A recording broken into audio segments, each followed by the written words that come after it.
Assalamualaikum warahmatullahi wabarakatuh.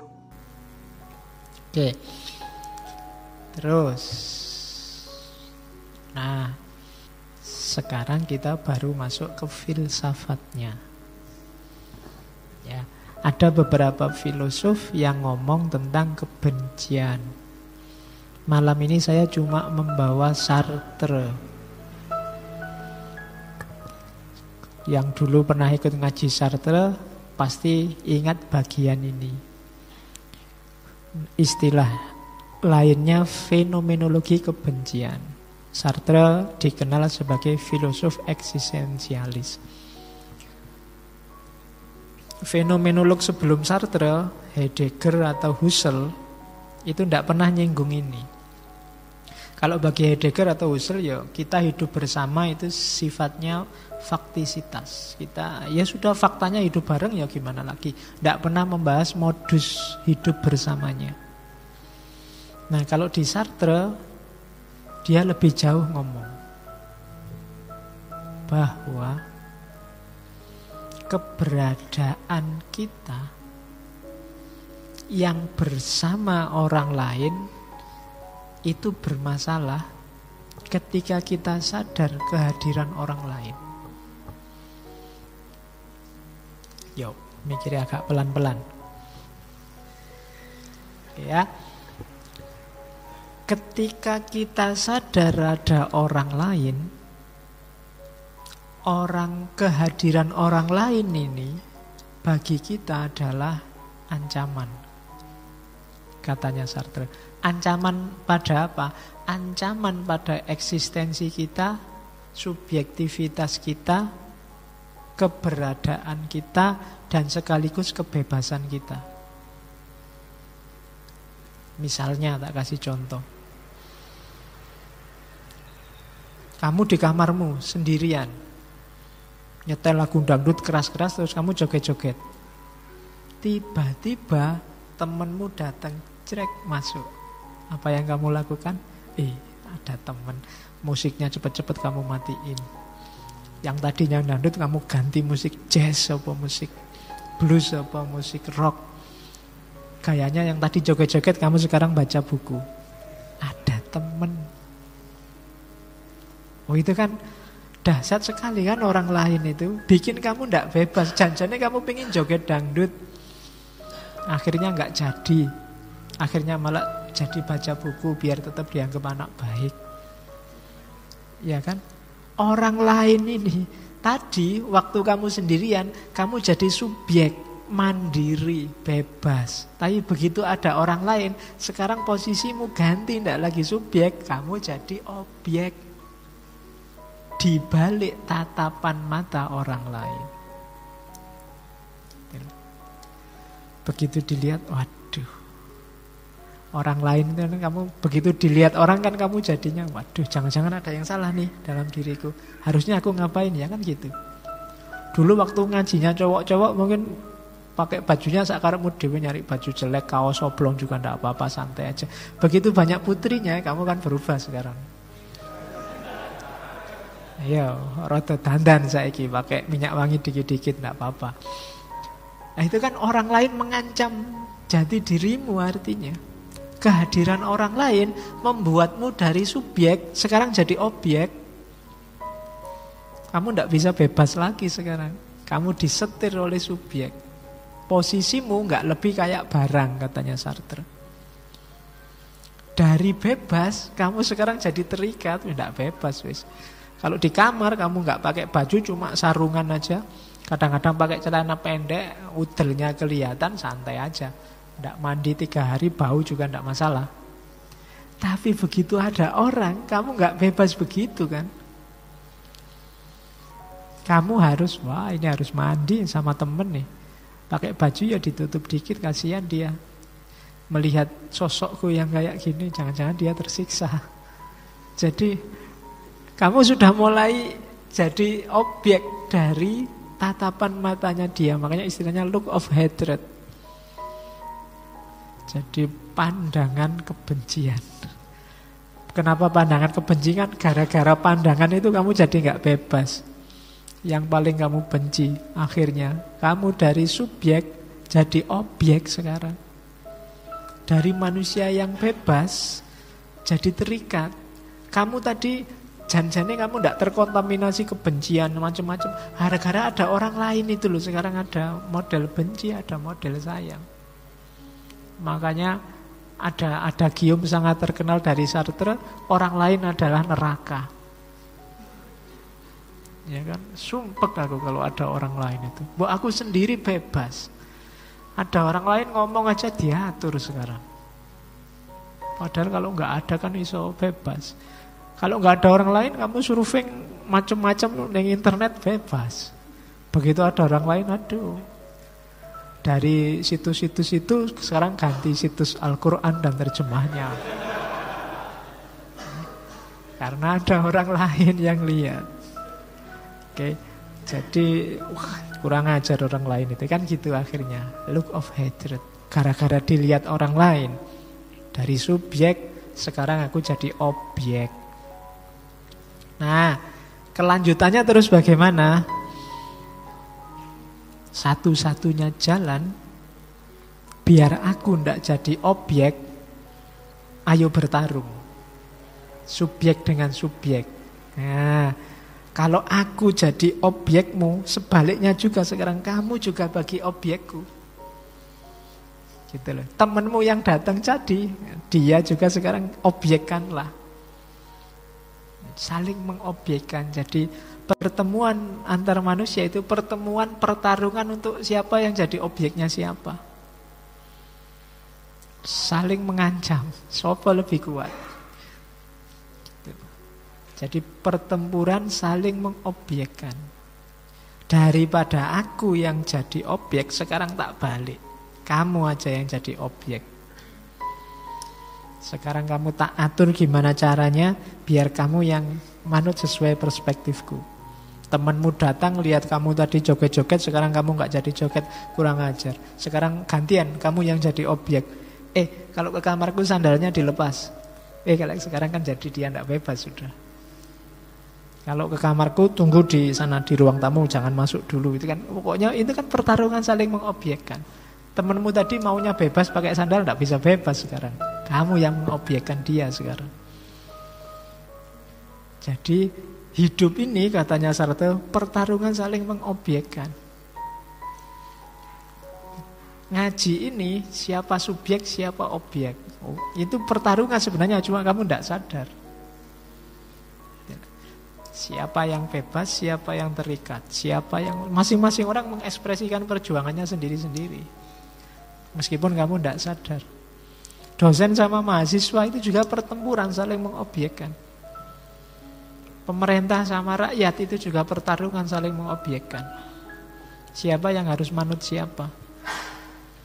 DPR sama pemerintah, KPK sama DPR itu saling mengobjekkan. Selalu begitu. Itulah fenomenologi kebencian. Itulah fenomenanya. Kenapa kebencian itu jadi modus dalam kehidupan? Karena ternyata setiap orang itu ancaman bagi eksistensi orang yang lain. Jadi lebih mudah membenci daripada mencintai. Kalau saling mencintai itu bisa nggak Pak? Bisa, tapi itu modus. Cinta itu modus lagi-lagi apa? Untuk saling mengobjekkan. Modus untuk siapa yang menang, siapa yang ngatur, siapa jadi objeknya siapa. Gitu loh. Gara-gara punya pacar, akhirnya kamu hidupnya ada di mata pacarmu. Kamu diobjekkan oleh pacarmu. Entah cara berpakaian, entah menghabiskan waktu malam mingguan, entah itu kan saling mengobjekkan. Katanya kamu cinta, disuruh cukur aja ndak mau. Oh ya deh aku tak cukur. Loh, itu kan saling mengobjekkan. Ya kan? Katanya sayang, masa jemput gitu aja nggak mau. Ya wis tak jemput. Itu kan pertarungan saling mengobjekkan. Katanya cinta, diapeli aja ndak mau, nolak terus, diajak jalan-jalan kok ndak mau. Ya wis, resikonya. Itu sebenarnya saling mengobjekkan. Ingin memuaskan ego dan subjektivitas masing-masing. Makanya cinta dan benci itu sebenarnya garisnya tipis. Orang yang bisa membenci itu hanya orang yang mungkin mencintai. Ya kan? Bapak sama anak itu kan kadang-kadang bisa, nggak mungkin kan nggak sayang, tapi kadang-kadang bapaknya juga sebel luar biasa sama anaknya, dikandani ramanut. Itu kan jenis kebencian juga. Sama teman itu kan bisa membenci. Sama pacar akhirnya bisa lahir benci. Oke, kenapa? Karena memang hakikatnya itu pertarungan untuk saling mengobjekkan. Maka katanya Sartre, kalau ada yang bilang kita, itu sebenarnya absurd. Ya. Jadi kita kan kayak Cak Lontong itu kan lu aja kali. Bukan kita. Kita itu baru laku kalau ada pihak ketiga. Ada aku, ada kamu. Tadi kan saling mengobjekkan. Kita ini baru jalan kalau ada dia. Nah, kita bergabung kerjasama untuk mengobjekkan dia. Kita itu jalan kalau ada musuh bersama namanya dia. Kalau enggak, kalau hanya berdua, itu ceritanya bukan lagi kita. Sebenarnya kita saling menaklukkan. Aku dan kamu. Jadi aku dan kamu tidak selalu menghasilkan kita. Ada kita atau kami itu kalau ada pihak ketiga. Ngomong kita itu kan selalu keluar, bukan sama yang di sebelah kita. Jadi kalau kita berdua sama ada orang lain itu kan, gini loh Pak, kita kan selalu itu. Jadi selalu ada pihak yang lain. Jadi tidak pernah kita itu kalau cuma aku dan kamu. Harus ada dia, baru ada kita. Dan kita itu absurd.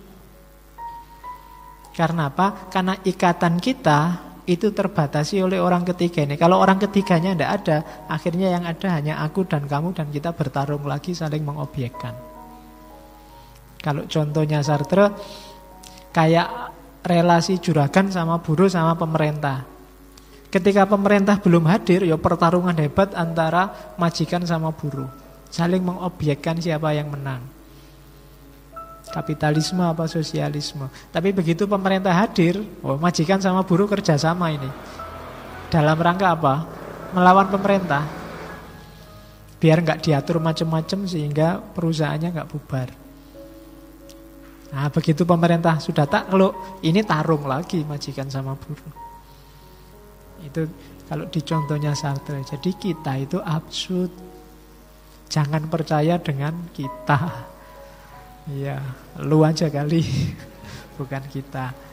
Jadi termasuk cinta. Cinta itu akan kuat kalau ada musuh bersama. Berdua. Kalau tidak ada musuh biasanya gegeran dewe.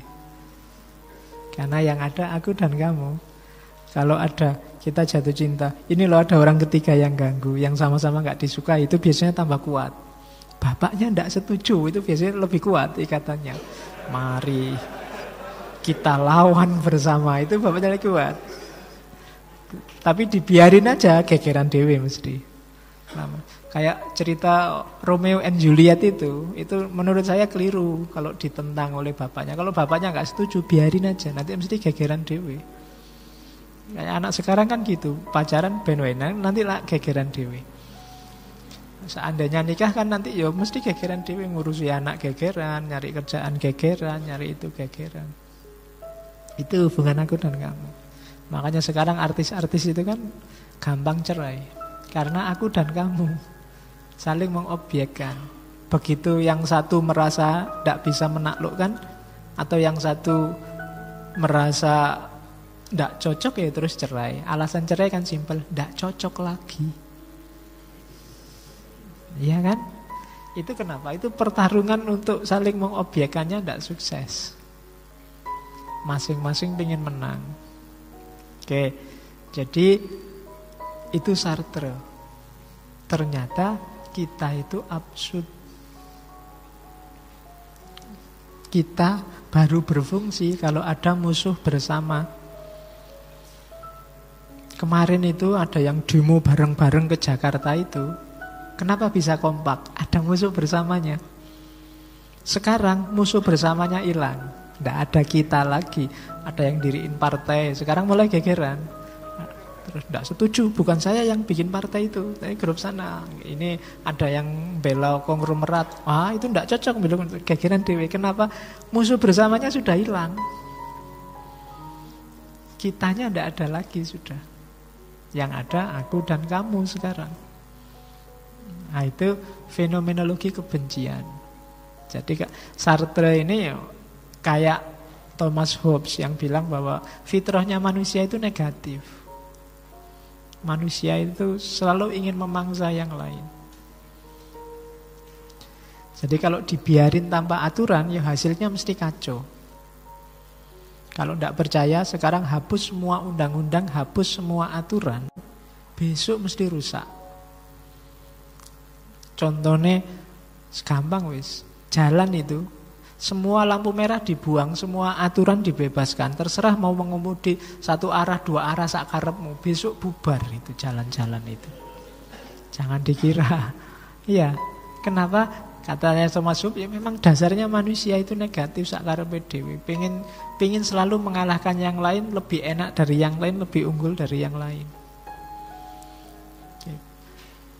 Itu fenomenologi kebencian. Oke, untuk malam hari ini saya cukupkan sekian dulu. Mohon maaf kalau ada yang kurang berkenan, mungkin 1-2 kekurangan apa, mohon dimaklumi. Kalau ada kekhilafan, kealpaan yang teman-teman ngerti benernya seperti apa, ya silahkan disampaikan.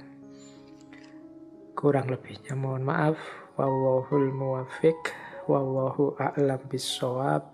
Wassalamualaikum warahmatullahi wabarakatuh.